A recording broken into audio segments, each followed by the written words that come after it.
Hey and welcome to another edition of Custom Corner The Return. It's been a while since I've done one of these, but for those of you who are pretty new to the channel, who haven't seen this before, it's basically a series. I'll show you guys some of the custom figures I've made over the years. Some I think are good, others not so much, but I'll let you lot be the judge of that. And I know a lot of people ask me all day how I make some of my customs, so this will kind of act as a guide, so to speak. I'll explain how I made these figures. Pretty easy to make for the most part, apart from this one I'm about to show you. This was a pain, but apart from this one, you can have your own formula if you want to have a go at making your own cheap customs. And for this custom corner in particular, we're looking at the Japanese legend himself, the ace of New Japan, HIROSHI Tanahashi. At the top of his game for nearly 20 years, you can't begin to surmise, what this guy's done for Japanese wrestling. Sticking with New Japan in their dark days and now still at the top, nearly 40 years old. Still wrestling classics with the likes of Ibushi, of course, legendary rivalry with Okada, and in my opinion his match with Omega at Wrestle Kingdom as well, that was incredible. If you haven't seen that, go check it out. But really, one of the best wrestlers ever in terms of psychology. He doesn't have to destroy his body every time he wrestles either. He's very smart. He can work a crowd to perfection as well.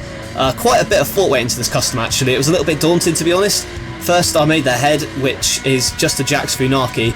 As you can see, I darkened the eyebrows and painted the hair to make it a little bit more blonde. I also moulded a clay ponytail for the back and painted it a little bit, and I think it blends fairly well. And then you've got the arm sleeve. That's simple enough to paint, but as you can see, some of the paint has chipped off. I need to go over some of these with a protective layer, as I do with some of the other custom figures I've made. The tights were probably the most complex I've had to paint detail-wise, and this required like multiple blue paint layers and white over the top, and it was a precise task that took some time, but I think it came out looking decent considering my skill level. But just to touch it up, I filled some of the detail and cleaned it up a bit with a Sharpie. And then I went over and I had printed knee pads for this figure, but as you can see they've come off and they've gotten lost, I think, as I've moved around my figures. But at the moment, it's just a placeholder until I print some more off. As for the boots, I tried painting them, but the white wasn't looking good, so I taped the feet up instead with white insulation tape. That's where I think this figure lets down, actually, because I did want to paint the feet, but I'm not very good at swapping feet on figures, so I taped it up. It looks okay, but I wish it could have been better. But, oh, by the way, the whole body used was a Damien Mizdow figure. But yeah, I think the thing that lets this one down is probably the knee pads downwards. It don't look too good, but other than that, I'm happy with how it turned out.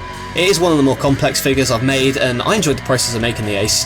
I like the detail that I've done with the tights, and yeah, the paint doesn't chip away as much as other figures I've made, but I do need a protective layer over it. So, that is it for Tanahashi today and Custom Corner. Let me know if you enjoyed the video by hitting that like and subscribe button, and I'll catch you guys later.